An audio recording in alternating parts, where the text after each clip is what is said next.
Hello and welcome to another episode of We're Not Wizards. My name's Richard. I'll be your host for September, because we're not doing Gate Days of the Week. I know it's been like the third or fourth time I've said that, but you know, some of you are convinced I'm going to go, but it's Tuesday or Thursday or Friday or Saturday. We're not doing that anymore. It's a new format. We're past episode 200 now. You can't keep doing the same jokes, except for the joke at the end, which I'm not changing because I like it too much. But that's beside the point. Joining me today, you can go from Earth to space. You can go from space back to Earth. But can you go from Earth to games? We're about to find out, because joining me is Jon Bryant. Jon Bryant is the head honcho, lead designer, man with a plan, with a goal, with a vision, with a dream. And he's bringing us very, very soon a game like no other. Is it a new genre? Potentially it is. Is it exciting? It could be as well. Is it called Masters of Gettown? Yes, it is. Is it a dancing game? It potentially could be, but we'll find out. So, hello Jon, how are you? Hello, I'm, if I could audibly smile, I would. That's good. Yay!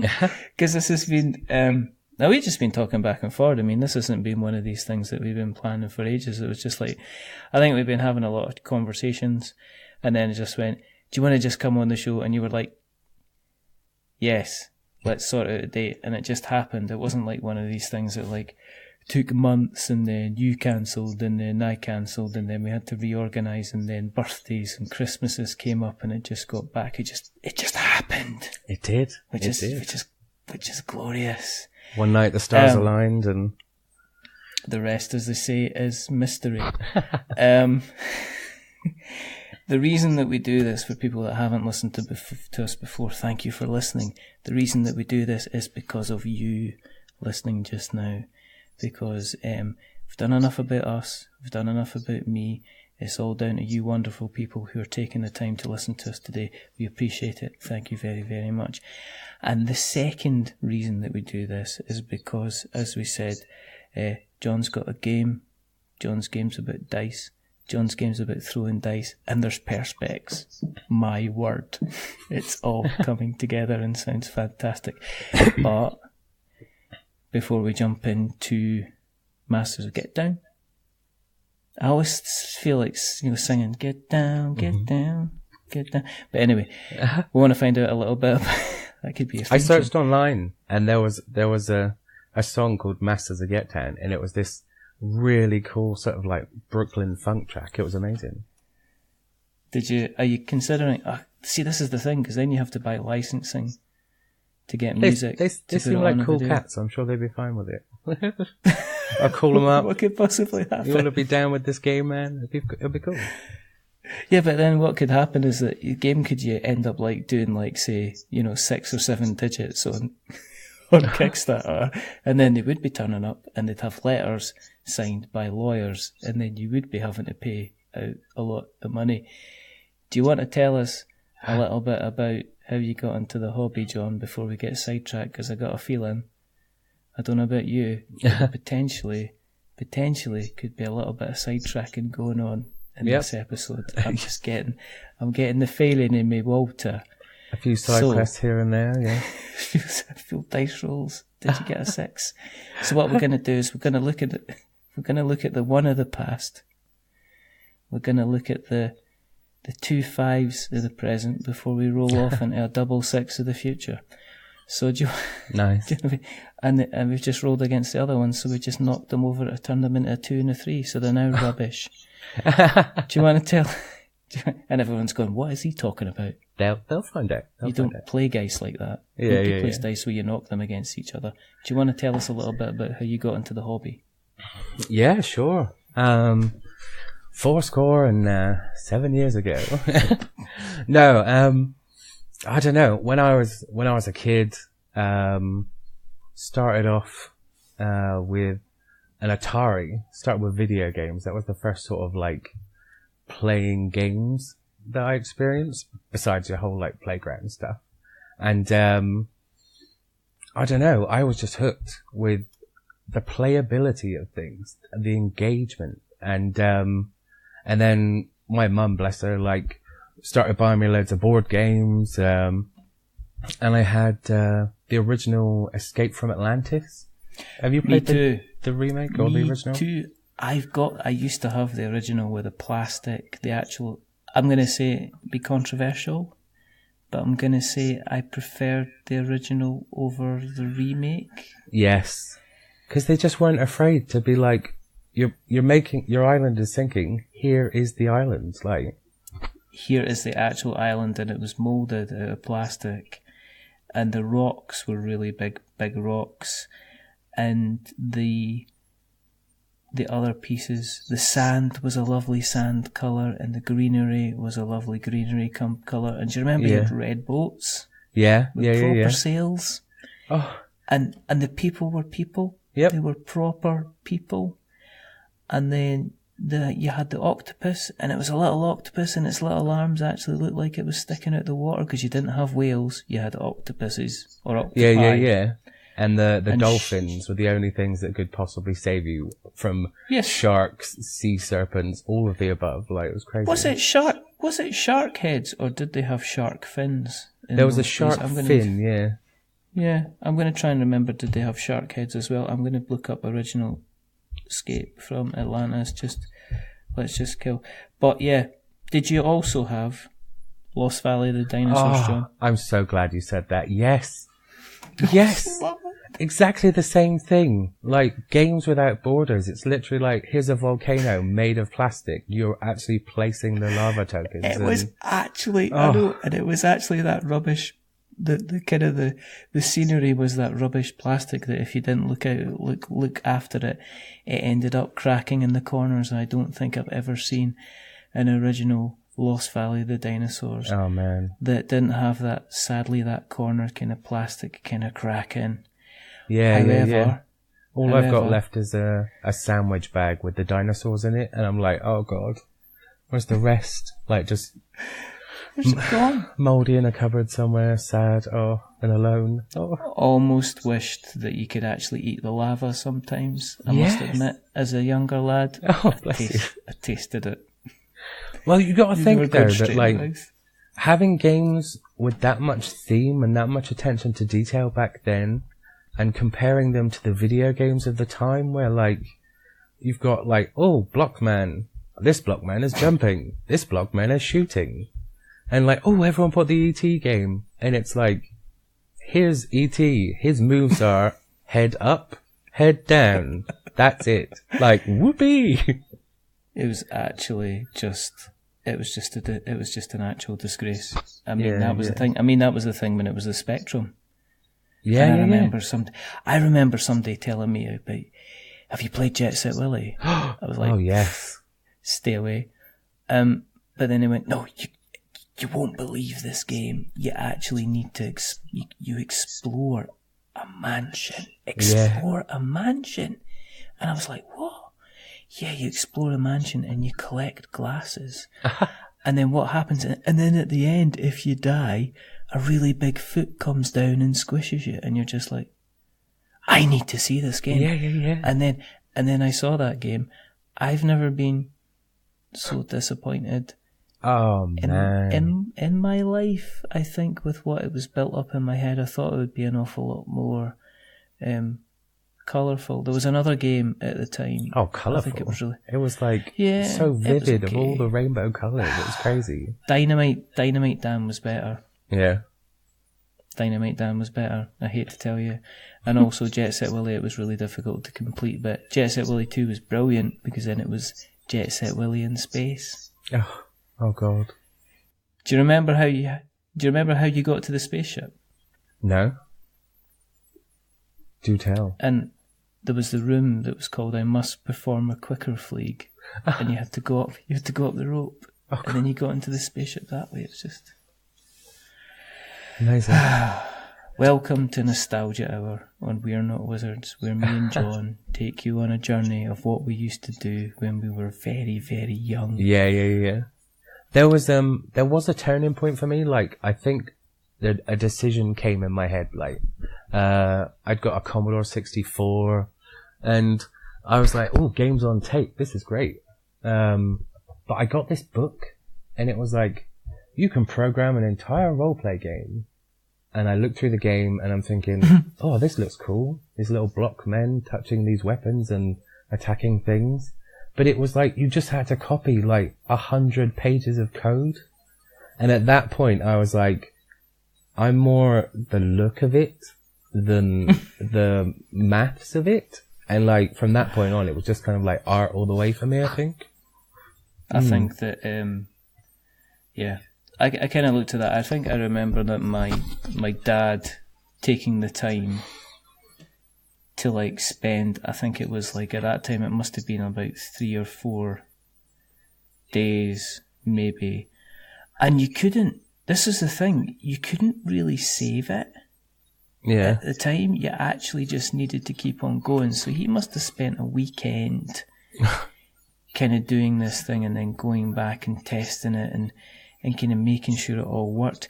And at the end of the day, the game was rubbish. Yeah. All that effort for such little return. All that effort just for nothing at all. And nowadays you've got like Little Big Planet, where you play a platform game, you collect all the items they use to make the entire game, and then you can just stick it together at the end in a sort of a sandbox thing. Like, oh, it's amazing. The ability for that sort of creation's good. And again, I think that's what drove me towards wanting to, I don't know, create something, you know? Are you always been driven by the creative stuff? Were you always the kid that kind of took the games, or, I mean, were you the happiest when somebody kind of like gave you a box of Star Wars toys and a couple of cardboard boxes and some sellotape and said, right, okay, we can't give you the Millennium Falcon, go ahead and make one yourself? And you would be that person that would be doing that, kind of creating stuff and things like that as you went along for yourself. Yeah. I mean, like, ours was more like He-Man, Bravestar, Thundercats. Wow. All those sort of things. And it would be more like making castles. Because, Christ, like, Castle Grayskull was so expensive. Castle Grayskull. So expensive. I can't remember how much it was, but I think we were banned from getting He-Man, because I think at the time, I think a Star Wars figure was about £1.87. Yeah. And that was when you could price things with a 7 on the end. Yeah, of people course. People wouldn't look at you funny, because £1.87, that was a decent price to price a thing. Amazing. Let's just get in there, it was just, fantastic. And but He-Man, I think they were about £5 or £6 each. I remember looking at them and going, it's $4.99, and standing there with my school friends, kind of looking at it and going, that is incredible. Yeah. That is a small fortune. As a boy who's maybe getting £1 a week pocket money, or not even that was a small fortune. So I never kind of collected it. But Castle Grayskull, I think it was just phenomenally huge amounts of money, which was ridiculous. Did you stick with the board games? I mean, did you fly off going through the land of computer games, which is what a lot of people... Because let's face it, I'm guessing, that at when your time you were growing up, it wasn't the case that we had our Settlers of Catan and stuff like that. Did you kind of stick with the consoles and the computers and stick with that before discovering board games at a later date? Is that kind of where you went, or? Well, it was kind of bits and bobs, really. I mean, I was kind of a Nintendo fan, so eventually got a NES and a Super NES and played through those. But at the same time, we played the games. Hero Quest came out, so we got that and all the expansions and things. And then when I went to art college, I met my friend Vinny, and he went on to start his own little board game selling stall. Oh, and he had one in the market in our local town and was playing like demo games. So I'd kind of help him out, play the games on the stand, and when that developed into a business and we were kind of like invested in like helping him, then we picked up Warhammer, wow, and like More Time, the old games like that. And that's where we started with war games.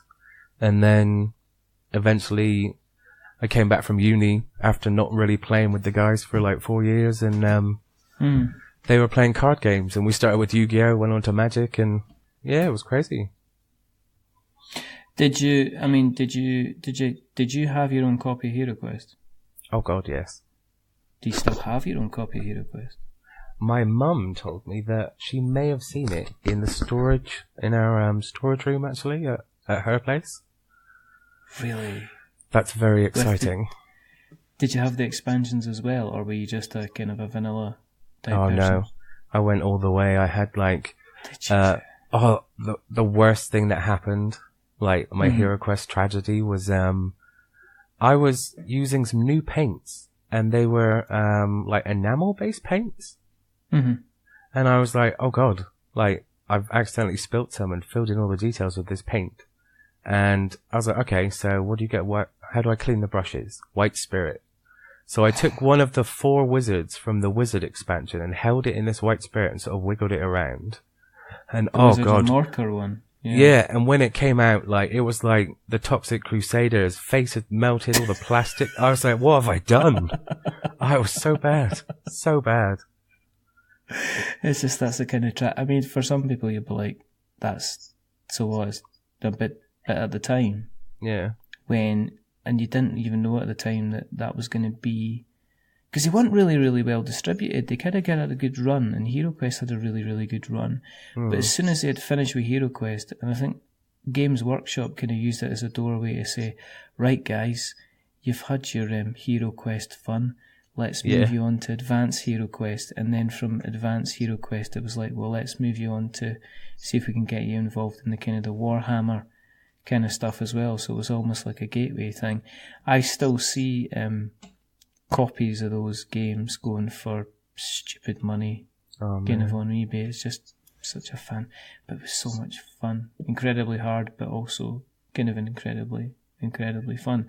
Oh, so yeah. Vinny's got 2 copies on the shelf in his back room, like mint condition, but they're like £80 each. And I'm like, I'll check my storeroom first. Like, I can't be doing that. Exactly. I know, because then would you play it though if you got it again? That's the thing. Would you get out and play it? Yeah. Honestly, like, even like nostalgia at first, but then I don't know. Like, if you see roll and move as an obstacle to overcome rather than an inconvenience, like the challenge goes off the chain. It's amazing. I played it about 6 months ago. I'll be honest with you. It's really tricky. It's really difficult. It's a difficult game. It's not an easy game. It is not the starter set. It's actually, do you know what? It's less forgiving than I would even say your thing like your dungeon sagas of this world, because there's no kind of cotton candy with it. It's like you're going into a room and you're fighting, and unless you've gone ahead and searched about and got lots and lots of equipment, you're going to die. You're going to have a bad time. Is it not like Dark Souls, but without the constant grinding? Like, you know, the board game? That sort of like... Yeah, I would... Do you know what? It's more simple than the Dark Souls board game. And I think it's just the case... I think it's just that the kind of... in HeroQuest, the kind of... everything's stacked against you from the beginning. And... but if you take your time, you can beat it. And it's a kind of a good fun, but it's worthwhile. It's definitely worthwhile looking at. It's definitely worthwhile looking at. Knowing the shortcuts as well. Just one more thing, like, before we leave HeroQuest forever. There was one of the... Spoiler alerts to everyone, sorry. I think it's the second mission in the quest where it's like, search for Ulag. And it's this, like, orc boss. We played it to the point where I found out if you start as the wizard, you get 2 spell cards. So the first spell card, you use the genie. And what the genie can do is reveal the contents of any room on the board. Yeah. So if this is the 4th or 5th time you played this mission, you know which room the boss is in. So you're like, what's this room? Oh, there's the boss. And then you go, Flames of Wrath on your next turn. a flaming fire traces around the dungeon and seeks out your target as long as the miniature is visible. He's dead. Turn 2. Next mission. There's ways around these things. That's absolutely fantastic. That is just like the ultimate Hero Quest hack. The best thing about Hero Quest is the Flames of Wrath. Yes, of course. So, what you've been playing recently, obviously apart from your own game, have you getting anything kind of to the table? Have you had time to get anything to the table, or? We've been playing. Well, I've been playing a lot of Star Realms because, like, wherever I am, like in the car waiting for anything, it's just you can play it easily on the app. But I've been teaching my friends with the real world version. I don't know what's the term for like the non-digital version. Is it the real version? The analog version? Analog. There we go. Okay, so with the analog card game, and they've been loving it. And like, I had an idea. The weird thing is, like, as I myself encounter new mechanics in the games that I buy or watch videos of or play, like, it gives me ideas for other games. So I'm like showing all my playtest group, like, here, try this game out. And then when they get it and love it, then I'm like, right, now I'm going to have some grueling testing for you to do for months based on this format. I find it really difficult to go back to original card-based Star Realms because of all the calculations getting done for you kind of automatically and stuff like that. Yeah, especially like the life you have to develop a house like rule system of like how you do things. I know, and it can just be a little bit complicated. It's really funny because I was like, out of all the games that I play most of the time, Star Realms is the game that I play pretty much most of the time. I've always kind of got at least two or three kind of games kind of going on at the go, and it's incredibly, if you haven't played it, then just play it, and it's really, really kind of, it's kind of like you've got like about 3 or 4 different levels where you're kind of learning. Your first time you're learning is just, oh right, okay, I should be getting all the factions together. Yeah. The second time I'm going to be playing, I should actually be maybe having 1 or 2 factions, and then it's like, oh, the next level is I need to be getting rid of all my rubbish cards as quickly as I can. Yeah, what does like, scrapping a card do? Like, oh, okay. Exactly.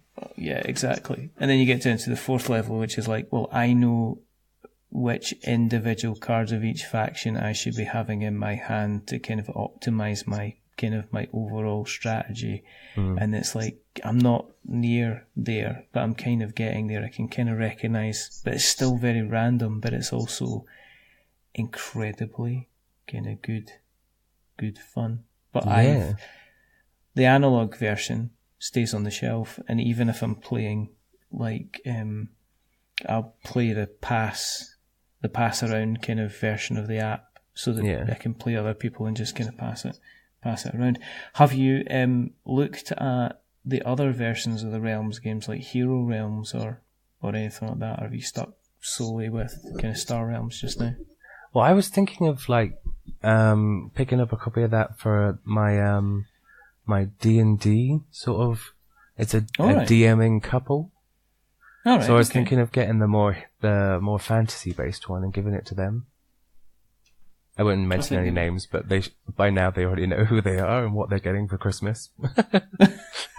You've just ruined it. We have to put a spoiler if we can if you two can just not bother listening to the podcast until the 27th of December, and I'd be like, but why, John? But you've been telling us about going on this podcast for ages. And it's like, well, actually I've decided that you should really be savouring it, and you should be listening to it round about the 26th or the 27th of December and not before. All right, I could put the link to the podcast written in the Christmas card, and we're like, there you go, done. just copy and paste it. Yeah. You just imagine, by the time that'll happen, you'll be able to do that anyway. You'll be able to take a photograph of text and you'll be able to use it as a link. I'm sure you can do that already. It's just kind of frightening how these kind of things happen.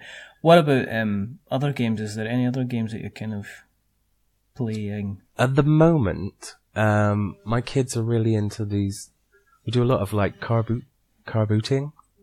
Mm-hmm. And so we picked up loads of really classic games. Well, I say classic, not in professional terms, but in like just funny terms. We've got Shrek's Bug Bounce, where it's basically a giant Shrek head that rotates and opens its mouth, and each player has a catapult to flick these little slugs into its mouth. Yeah. And like you can like land in its eyeballs and stuff. We picked up Don't Rock the Boat, which is a penguin pirate ship balancing game. And like I'm surprised how good my kids are. Like I've got a 6-year-old and a 4-year-old, and like the first time I was like, "Oh, don't go too far because it'll fall over," and they did it, and then they was like, and then they just start like they're balancing things, hooking penguins on penguins, and I'm like, "What are you doing, kids? This is crazy." I was playing Buckaroo. Oh yes, but they don't seem to make the mule that sensitive now. You seem to be able to. I've played a couple of times, and we've just loaded the whole thing up, and then I sat on it, still didn't do anything. In fact, ended up a bit flatter. Oh man! Honest. But it didn't even kind of trigger. So it's like one of these things that's kind of like the tension kind of goes after your 4th game, and you've loaded up the mule like 3 times before, and just like I'm just throwing the dynamite on, and there's the shovel. Yeah, you've got the really bucket. Heavy bucket, and you're just like, I'm not even going to hook it. I'm just going to drop it on, and it's just not working. Like kind of dropping it from a height on top of it, and just seeing if I can get some kind of reaction from you. If you don't mind, please. We got Pop-Up Pirate from the car boot, and I was like, kids, you're going to love this game. It's going to jump out of the barrel. You'll love it. Put the pirate in, and they put all the swords in, only to realise that it's broken. Like, and it was just like, it was nothing. So all they've learned is like, stabbing pirates should be fun or something. If you stabbed your pirate today, I think what did we get? A Darth Vader one for Christmas. Wow, it was like a little kind of, and you're just like, it was like a black plastic barrel. So it wasn't really Star Wars Day Up, but you had Vader on the top, and you just like to take these lightsabers and just prod it into him. They should have done like a Death Star, and you poked X-Wings into it. You would have thought. Yeah. But obviously they had lots of black plastic hanging about, and what they were meant to do, let's kind of like get a Darth Vader kind of realm on, which is always incredibly kind of, as it turned out, it was quite dull. Yeah. The only games other games I've been playing is only lots of dexterity games, because my son is my middle son. He's at the age where he's just like thrashing me at any game possible, and then just laughing in my face, and then making me cry. I've still got time to kind of dominate the youngest one, so we're playing games like I think it's called Terror in Meeple City now. But back then it was called Rampage, and it was when you were kind of like doing, the dinosaur. You were basically setting up the little cities with the meeples, and then there's like layers of cardboard. Yeah. And then you're like kind of dropping the dinosaurs and knocking over the buildings and generally eating all the people, and it's incredibly good fun. Either that, we're playing Catacombs. Anything nice. Catacombs related. I so want to try that. It's such a good game. You can play Catacombs. We play either Catacombs and Castles or Catacombs Conquest, because he's got. I mean, obviously we make the rules easier. But, it's all kind of good. It's all kind of good fun. But that's the thing isn't it? As a parent, like you'll downgrade the rules, like, or you'll change the rules so that the kids you can see where the fun's going to be. With the pirate penguin game, for instance, like the rules are, as soon as the ship falls over, the game's over. But like it comes with like 18 penguins, so if a kid knocks it over in the first round, it's like, well, that's the game, kids. You can't do that. You've got to come up with some death-defying thing where they get bonus points for crazy hookings and things, or an extra life, or what we did in Catacombs is you've got your 4 lives, but we said, right, the bigger guys, they take 1 movement, whereas the smaller guys take 2 movements, and then we just kind of house ruled it a bit just to learn how to flick, and then the next time I introduced more rules. So I said this time, what are these? Well, I'm putting the pillars down this time. Oh, nice. And then, just to kind of encourage him to get those fingers a flicking. And then the next time after that, I might, because he's at that age where he's starting to read, and Catacombs is brilliant, it's got symbols on the cards, I'll introduce the cards instead and say, okay, now you've got these moves that you can have instead. Nice. And kind of do it that way, which is a pretty cool and pretty smart way to do stuff. How do you go from playing games to designing stuff then? I mean, what's your journey been from then? Well, I did an illustration degree and then went into the sign making industry. So that was kind of keep my hand in. I had initially I had some traditional sign writing training with like hand printed gold leaf letters and things, and wow. Yeah, learning the basics properly was like a really good foundation. But then I went into a different company with digital design, and I was like, haha, I've got an undo button now. I don't have to like sweat it out that I'm going to paint this letter wrong by accident. You can just make as many mistakes as you want. Do you know what I mean? Yeah, exactly. Why did you write arse on that board? Because the client's an arse. You know the client's an arse. I know the client's an arse. But at least I can undo it. And yeah. From, Oh, do you man. know what I mean? The kind of the arse children's nursery. Exactly. Like you tell them, like you tell it to their face. This is going to read very badly, and they're like, "Oh, that's what we need." Oh man. But it's just it's a choice, isn't it? To be of course, yeah. You know, it's like I don't know about you, but the number of emails that I've written sometimes and never sent, when I'm just like, "Dear bastard," deleted them. Well, I do it in the design process. I'm like, I do the sign, and then I've got like a saved sort of like clip art of like a fist giving the finger, just like, right, where can I hide this? Like, and then like, no, and then just take it off. Like, but it's not the bad people. Like, honestly, like, it's the 50th person that wants a rectangle with like no parking in the middle. I'm like, come on, like, I could turn it into like a laser show. Come on. Yeah. Just do anything for you. Yeah, exactly. People will pay attention to a laser show. you already know vehicular stoppage. I just put that in there. So does that not say no parking? But I was just looking. You know, it's an old pub that you're running. I just thought I wanted to put a bit of flavour in there rather than the no parking kind of thing. Can you not have an imagination for once? You know, do you have to fulfill every regulation that's going on? Kind of, you know. Yeah, you've got to start with a flourish and then work backwards until they accept it. Like, Exactly. So, do you want me to do this for you? Yes. Have you got any other questions? Yes. Why did you send me an email saying, "Dear bastard"? Oh God. Oh man. Yeah. Just one of these things. Think it and move on. So you're in. Yeah. So but you're doing the.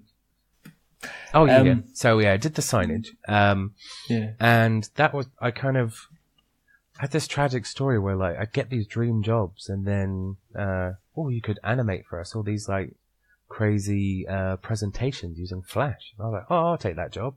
I did a big animation show for Christie's selling one of these cars that was like £12 million that someone had found in Russia in a barn.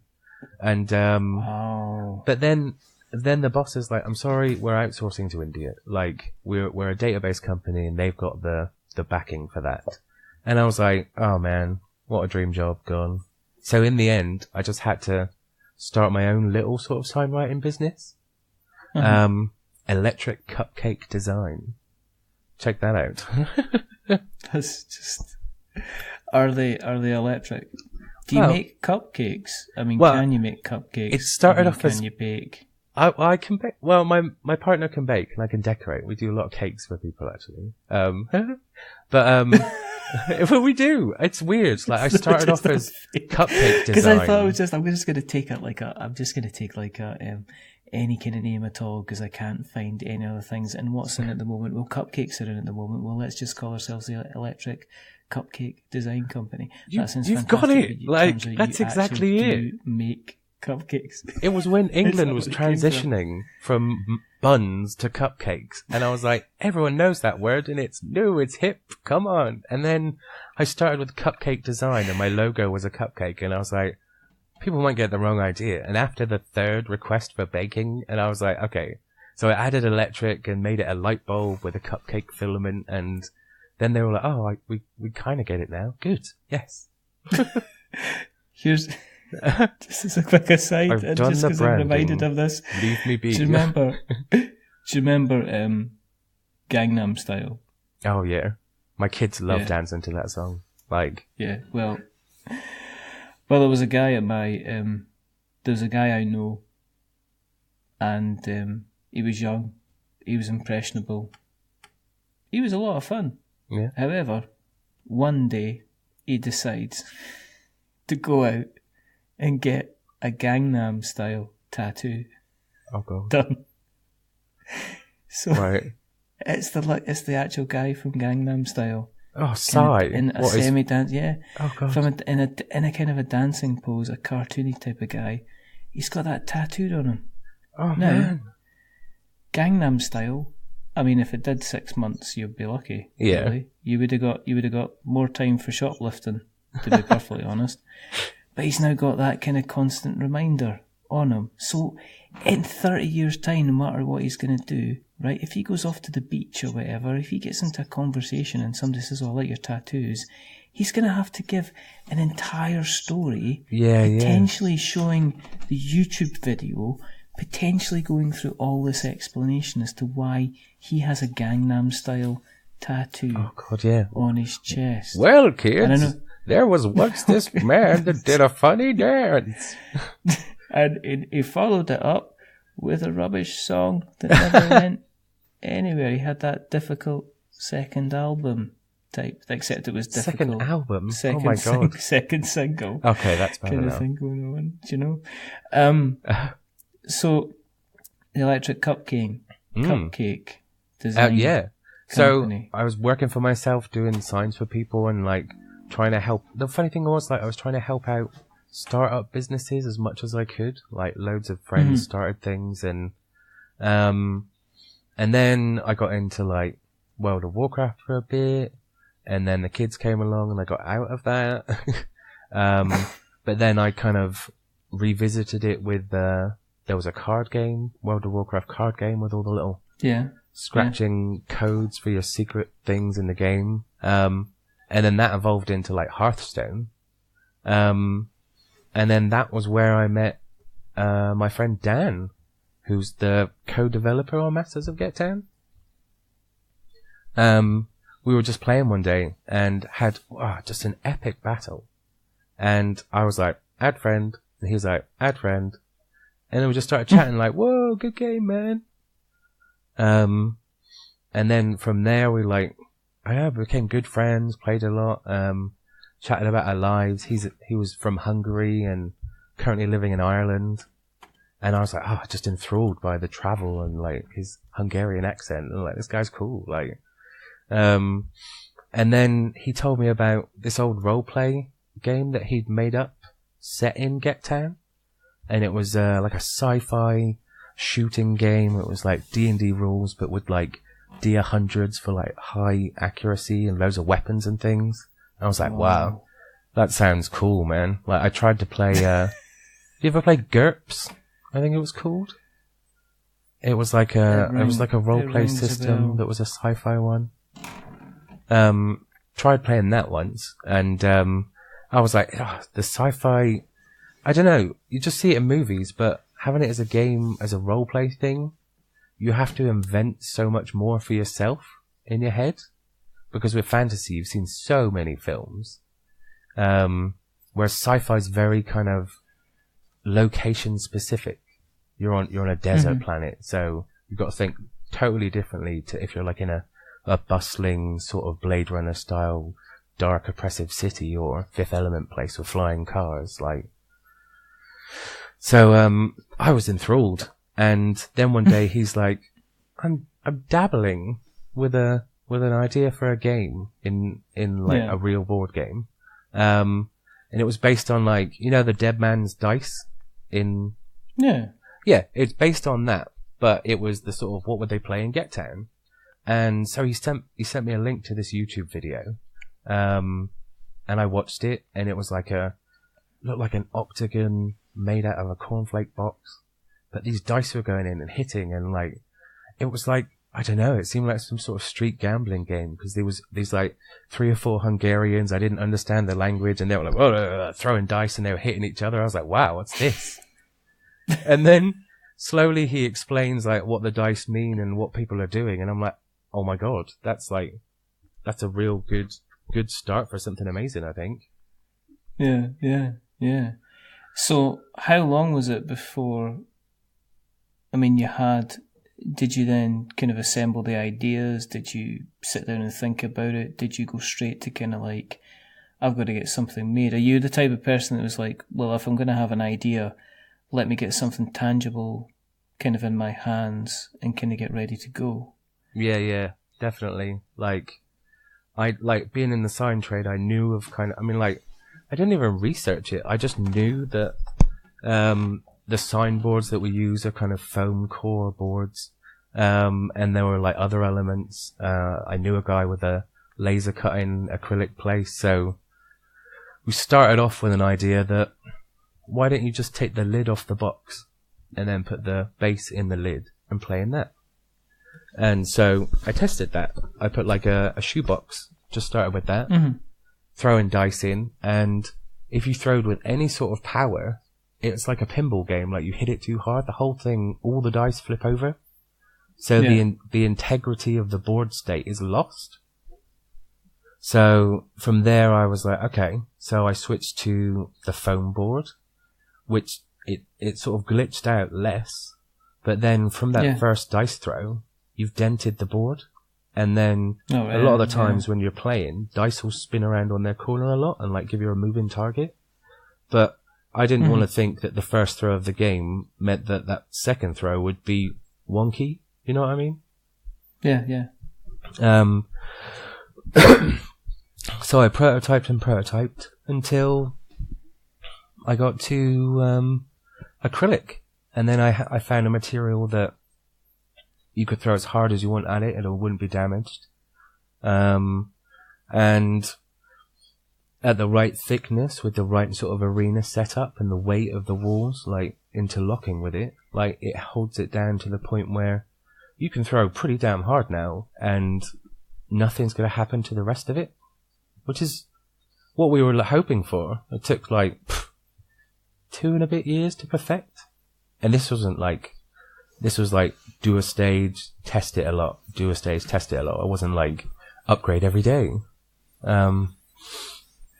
Did the final mechanics kind of change quite a bit? Because it sounds like you had the idea there, and you had what you were thinking about, what you wanted to do, but it was strangely enough the execution and the materials that kind of took the time. Because normally, I mean, look at it this way, from a Kickstarter point of view, the quality of the materials used is usually a stretch goal. Yeah. So if I'm moving up from, if I'm using up to a linen finish card, that's not usually something which affects the gameplay. Effectively I could be playing the game using sheets of A4 paper. That's not actually going to have an effect on the gameplay. It's just, linen finish cards are nicer. Yeah, thicker of course. Paper is nicer. Whereas for you, the actual components are almost like they're such a key component of, a key part of how the game kind of actually plays, which is kind of an unusual way. Is there other games kind of out there? Because my issue with dice games, and especially roll and then kind of not rolling, rolling kind of action, or roll dice as a resource, is the dice never do anything. Yeah, they get rolled once. No matter how many games you play, there's like Steampunk Rally, where at the beginning of a round you roll a pile of dice, and then you get the chance to spin down or spin up the dice depending on certain actions. You even get, like, say, one of my favourite games ever, Ashes: Rise of the Phoenixborn, where at the beginning of the round you roll a bunch of dice, and then you've got the ability again to maybe manipulate the sides of the dice, so you've got the faces changing, and then you can take actions from there. Okay. But your game is completely different in that the manipulation of the dice happens, or can potentially happen, constantly, and a winning game can change from player to player within a matter of a couple of throws. Exactly, yeah. As opposed to there's always a chance that the game can change. I mean, was that one of the fundamental concepts that you said, right, this has to stay, no matter what else we chuck out the game, this has to stay? Was that one of the things that you decided needed to be there from no matter what happened? Yeah, see, that was the thing that Dan had. Like, he showed me full contact dice. Like, he shattered the glass in my brain, and I was like, why has no one ever thought of dice hitting dice? Like, this is, especially in a combat scenario where, like, the dice are the focus. I mean, you think of it this way: if dice were sentient, then most of the dice in most of the board games would be bored out of their mind. Like, but in our game, they may suffer a few, like, bumps and bruises, but they're gonna have the most exciting life imaginable. Like, if you get the metaphor. Yeah, no, it's a very good and very strong metaphor, John. It's a definite, but I mean, yeah, you were saying. Yeah. So Dan had this full contact mechanic, and I said, okay, like, I'm a sort of a designer. My dream was always to be like an art director or something. Like, let me help you build a game that supports this mechanic and makes it the focus, makes dice the focus. Like, so, like, people are staring at the dice when they're spinning in the arena because they've become the excitement. It's not like, it's basically boils down to attack versus defense, is damage. That's the universal thing. But in many other games, you roll, you do some math. Oh, that was combat. Like, when realistically with ours, like, oh my god, he's got a 6, but he's geographically right next to the sort of effect area called the pit, where if I can knock him in there, I don't even have to change his 6. I can just slide it across and it gets removed from the arena. So the mitigation comes from being able to hit their dice, your own dice, or geographically, like, moving them around the arena base to guarantee things. Oh, he's got a 6. If I flip it into the gravity flipper, like, slide it across, and at the end of the round, this is an area that will flip all dice to the other side, then I don't even have to just hit his 6 and hope it goes lower. I know it will flip to a 1. Was that kind of... Did the mechanics then, and the interactions, and the effects, did they kind of invent themselves sometimes? Dan told me about the characters that he'd populated the world with, some of the lore, and I was like, oh, really interesting. Okay, so we took the names, and I took a bit of liberty with the art and just kind of developed from that name my idea of, like, someone who'd be in this sort of tournament. But so there's crazy doctors with, like, blood-soaked things. But what I've done is I've kept the card art as just silhouettes, because like, Shigeru Miyamoto was one of my favorite art directors. Like, he did, like, Nintendo's Super Mario and Zelda's Legendary. But yeah.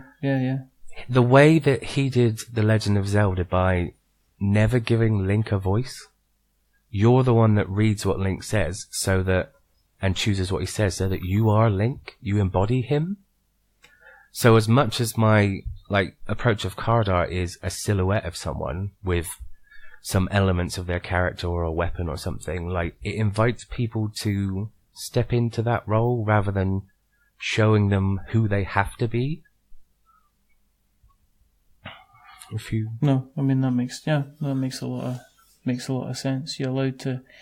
Did you encourage that? Have you encouraged kind of, like, I guess, is it... You mentioned, you've obviously thought about the dice themselves being characters. Is that kind of like one of the things you kind of worked on, is to kind of give characterization to the individual dice themselves, through it be the kind of the lore or things like that. The way it works is like you start by you either pick a character or you get randomly chosen a character, and that is who you will be entering the arena as. So you kind of step into their shoes. You pick a colored set of dice, so it's clear who's what character. And but the dice do have their own unique qualities, because we've gone for a smaller dice and 2 larger dice, so 14 and 16 millimeters. So visually, you can see which one is which. The smaller dice is the one that's got the effect symbol on it, so because it offers the most potential powerful results by changing it, it's a smaller target. And the finesse of it comes basically from like your choice of shots and your kind of like mapping out of what's going where. Like in your head, you're drawing that imaginary like line when you're playing digital pool. It's like, oh, it's going to bounce off this wall and that wall, and okay. And then you try those crazy shots, and sometimes they work. But you end up with dice stacking on top of each other. We do! Like, I've posted that a couple of times. Like, I was gutted, though, when my friend Simon pulled that off. Because, like, I'd done it twice, and I'm like, I'm the only one! I'm the master of Gettown! And then he's like, watch this! I've got 3 dice involved! Oh, God. But yeah, so the way it developed from that first video was, we had the full contact mechanic, we had the arena. So over time, I just prototyped it to the point where that mechanic was infallible almost. But besides that, we started off with 6 characters. We took it to my friend's Vinny's Game Shop, which had developed by now and got quite a good crowd. So we had loads of testers there, and I showed them, and it was like, you get 1 ability per game. And they were like, okay, so I've won the game, I've lost the game, I've used the ability. What do I do next? And like, I learned through their kind of reactions what to do next, because realistically, I was an outsider to the whole modern board games thing for quite a while. We weren't necessarily designing in a vacuum, because we did the research at the start for looking for full contact dice games and making sure that we weren't copying someone's idea and stepping on someone's toes. But in the absence of like constantly seeing who was doing what, I think we were able to come up with our own take on the development process. And me and Dan had long nights about like, does this seem right? But then using our gut instincts, we like really came up with, I don't know, what we feels like a really good approach to it all. Yeah. I mean, when you're doing something which is unique, is it difficult to not sit there and go, is this unique because other people have tried it and it's ended up being rubbish? I mean, have you had to kind of be kind of confident in what you have been kind of producing? And I guess the most important thing is what's the playtest reaction been like? Because I can't imagine seeing all the games that have been out on Kickstarter, and I've seen like hundreds.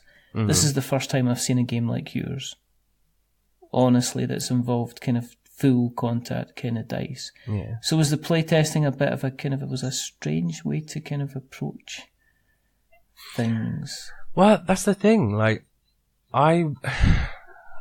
apart from, like, we didn't have a lot of board games between me and my friends' groups, so just had the old classics, but we played a lot of video games, so I knew they'd enjoy playing games and they were open to new things. So I literally just started inviting my friends around and they started off as perfect people to test as like a fresh face to board games in general. And like, having played the game before and felt myself that it was something I'd enjoy playing, and like, obviously, Christ, 3 years later, like, I'm still overjoyed at being able to keep playing it with my friends. But yeah, so these people picked it up, and they all had developed their own reasons for going for different people, and a lot of it was like political or social, like, you didn't do the dishes last night, smash. And it was good. But then the more they've kind of come on and developed, like, I've brought on more people to the group, which are still those fresh faces, should I need that for something I'm testing.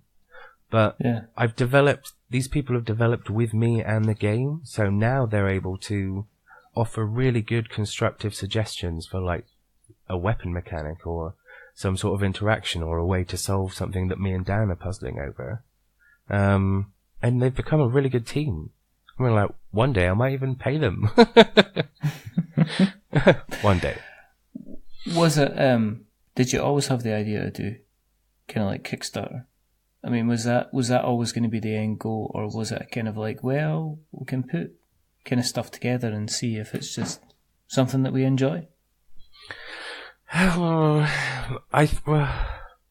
the beginning, I think we searched for like, we had heard of Kickstarter. I was searching for espresso makers one day, and this thing came up. It was like, here's an espresso shot device. You just put it in the microwave and it'll make you a perfect shot.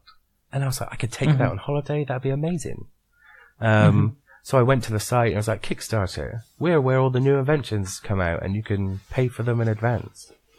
And then I realized, like, okay, so there's a place where people who have great ambition and great ideas can actually like show the world and get funding before they have to place that order that they can never afford. It was a lifeline, man. Like that was the reason we continued, I think. I mean, it would have been nice, but I don't think I would have thrown so much money into getting all the way to an acrylic arena if there was no way to share it with loads of people at the end of the process. I mean, that's it is a massive kind of financial commitment, because I'm just thinking of all the guys that I've had on the show, which they've had like a deck of cards, or they've had, they've had a deck of cards and some dice, or they've had a board and a couple of counters and some dice. Yeah. And I think, you occasionally get, you get your really bigger guys. I mean, as I say, we've had like I keep going back to Frank West, but I mean, he obviously developed a monster of a game that he then kind of took to Kickstarter. But I mean, the commitment from you's already there before you've even pressed the kind of the Kickstarter button. I'm getting the feeling you've obviously had to invest quite a lot of time. You don't just get bits of acrylic kind of sitting around there just waiting to, kind of be made into stuff and produced into things. It's kind of something that you have to kind of get kind of made kind of going forward. So are you at the stage where, is it, you hear all these stories or you see things on Kickstarter saying, people have pretty much had to produce a fully working product before people will even consider looking at backing them, that there's no longer really the I've got an amazing idea, I've got an amazing idea, will you give me money for it? Kind of thing. I don't think that kind of happens. I mean, there isn't a choice with yourself. I mean, you have to go to Kickstarter, or otherwise, quite simply, the game isn't going to exist. Yeah, again, back to the physics of the arena, because it's got to be acrylic to make it have that integrity and not just be like, who throws hardest flips all the dice and ruins the game. Like, you don't want to have the ability to table flip without table flipping. It's not on. Like, so, I mean, getting down to it, how does a round kind of take place? Well, so everyone's got a character card, and they've got dice, which will be eventually slotting into like little slots on the character card, representing their health. You all sit around the arena, and you have 3 combat dice. You have a smaller ability dice that I mentioned, which is the key to like all the different abilities. And then you have 2 larger combat dice. So that gives you a bit more power to try and go for that first dice or change other people's. And say, for instance, it's a 6-player game. So someone starts as the attacker and throws their ability dice into the arena. And then all the other now defending players throw one after another. And then looking into the arena, the attacker then gets to choose his opponent based on I've got a high number, that guy's got a 1, that guy's got a 2, but it's close to a dangerous area. So it's all visual, everything's open, you can always see what people have got and where they are. And so then you choose, okay, I'll pick Joe over there. And so everyone else takes their dice out, and then you guys kind of go heads up. And we designed it that way so that there isn't more than 6 dice in the arena at once. Just to keep it easy and to keep track, and so you're not throwing at one dice and accidentally knocking others. So you throw one of your large dice and they throw theirs, you throw yours, and they throw theirs. All the time trying to change the dice or move the dice to the most advantageous place for your scoring. And then once all the dice are thrown, you add up all the scores of your dice. There'll be areas where you've got bonuses or areas where your combat score gets reduced, so places you've got to avoid, and you calculate via that. But it's basically just addition and subtraction. So we've not done any sort of quantum equations. So you can read the rules on the board next to the area, know exactly what you're doing, and then you just do damage calculation. If the attack's higher than the defense, you deal the damage. If the defense is higher, they're safe. But the variance in the strategies and knowing what dice to go for is, while you're in combat with someone, if your ability dice is a 6 and theirs is knocked to a 1, you either get to deal direct damage to them as a critical hit, or you can do a counter-attack, depending on if you're attacking or defending. Cool. So not only are you just trying to go for the numbers and get more than them, you have a way to significantly do damage to them throughout the turn if you get the right dice rolls and the right hits. And then that's kind of the combat. The character cards have a little charge-up bar on the bottom, and they have an upgradable ability. And starting with your ability dice in the arena, it'll have an engraved lightning bolt symbol. So while you're playing and throwing your dice at each other's, if yours shows that symbol, you get your unique character ability.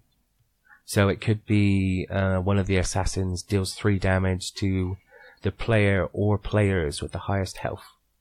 So everyone checks their life points, and it's a good way to keep tabs on who's where within the sort of the health situation in the competition. And then we've got other things which are we call them real world debuffs. So one of the characters is a witch, and if she sees her lightning bolt symbol, I mean there's a whole guild of witches and they're amazing. But they concentrate around blinding people. So when she sees a symbol, all the other players now have to throw with their hands over their eyes. It's not spin around twice at a party sort of inaccurate. So you can still aim and then cover your eyes. But that became a really popular mechanic when we started. And then it goes all the way up to there's a bouncer character that makes people throw wrist locked, where he locks your wrist to the table. So you got to think the walls are 100 millimeters high. So unless you've got really big hands, you're gonna have to find some sort of way of arcing it over, and it's good.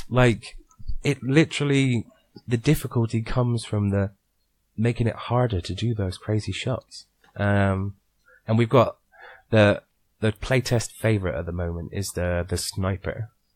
So the way you play with him is you take 2 steps away from the table and you actually throw your dice from that distance, and you lose accuracy because you're further away, but you gain a guaranteed attack or defense bonus every turn.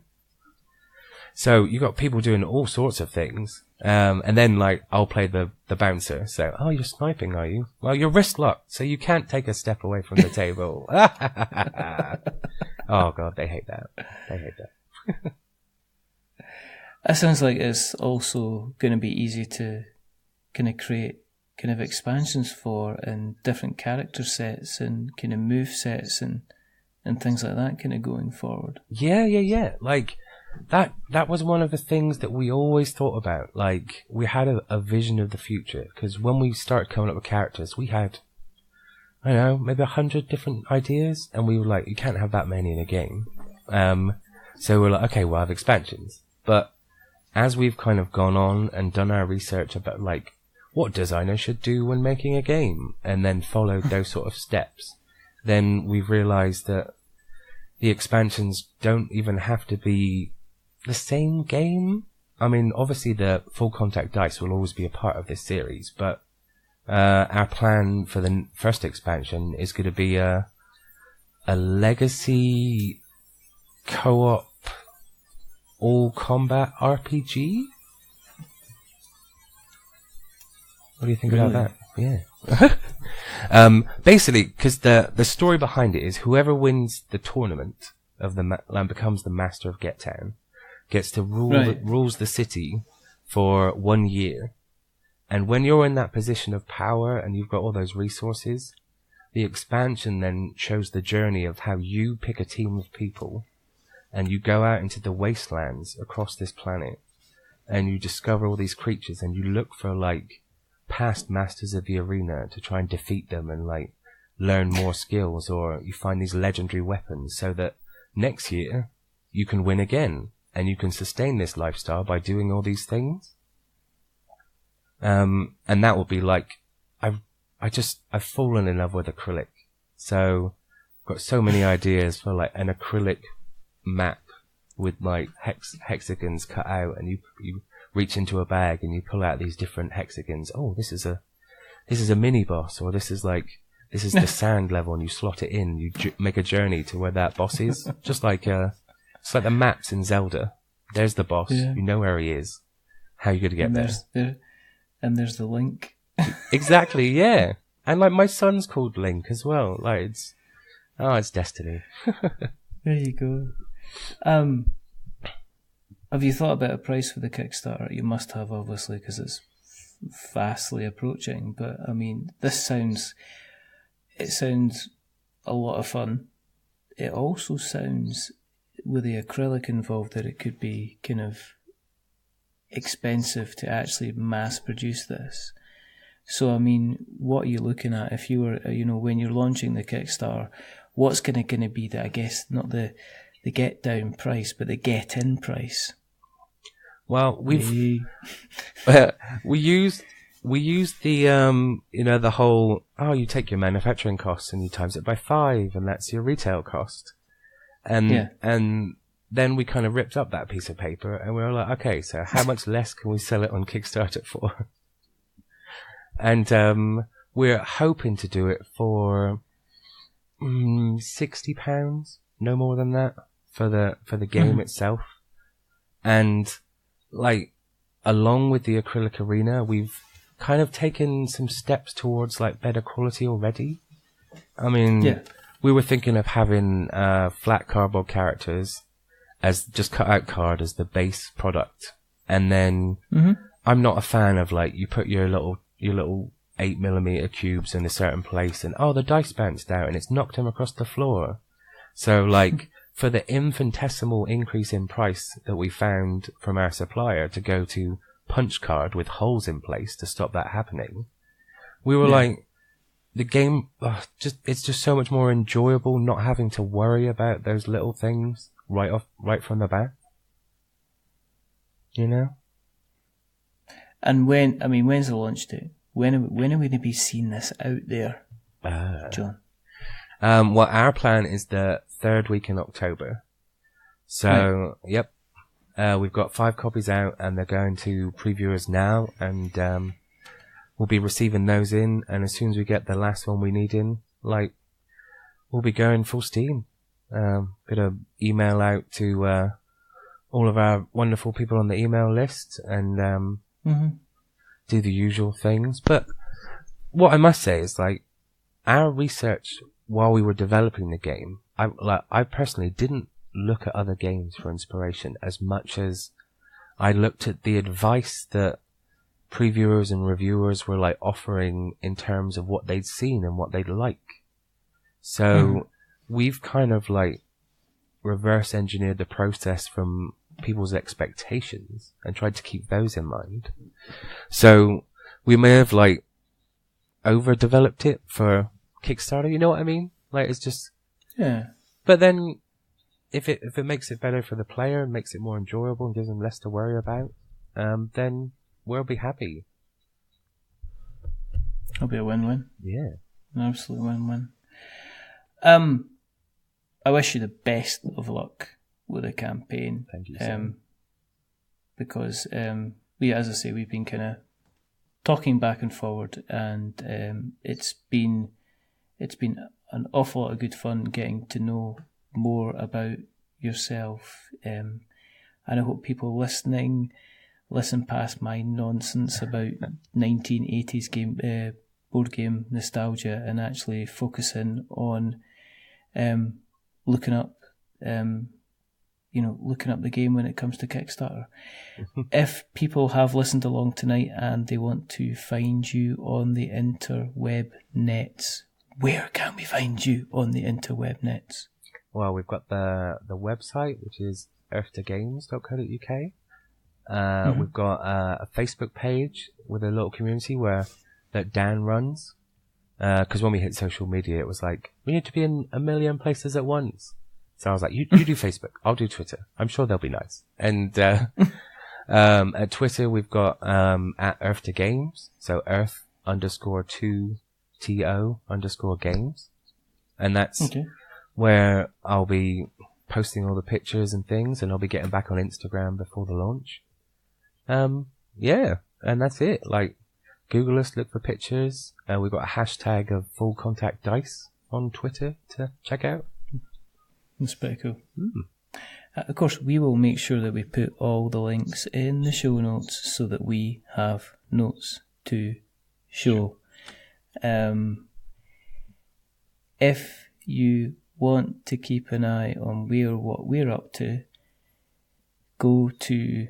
Well, just search We're Not Wizards and you'll find us. You'll find us on Twitter. You'll find us on Facebook. You'll find us on Instagram. You'll find us on Tumblr. You'll find us on YouTube. You'll find us on all the various podcast catchers like Stitcher and Spreaker and Acast and Player FM. And you'll also find us on Apple Podcasts as well. And as we say, if you like what you've listened to tonight, well, don't like me, but like John, because he's a really nice guy.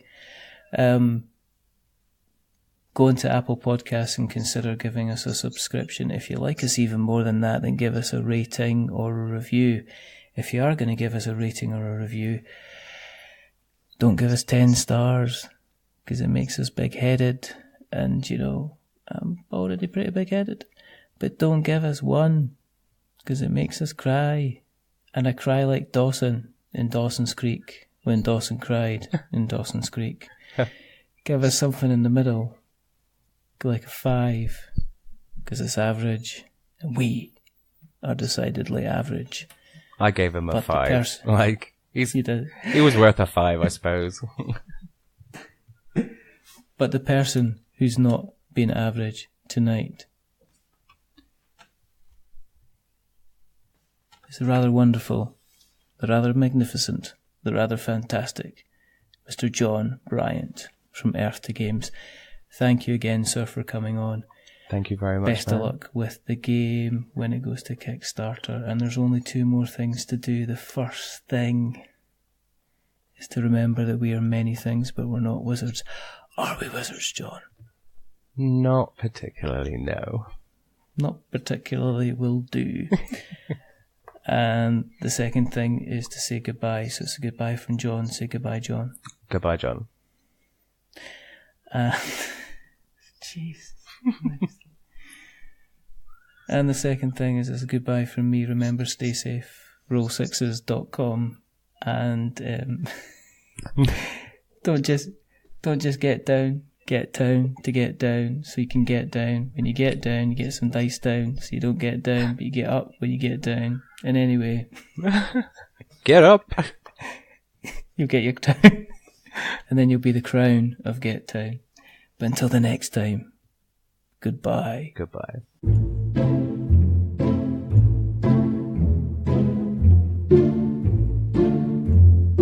A wizard is never late.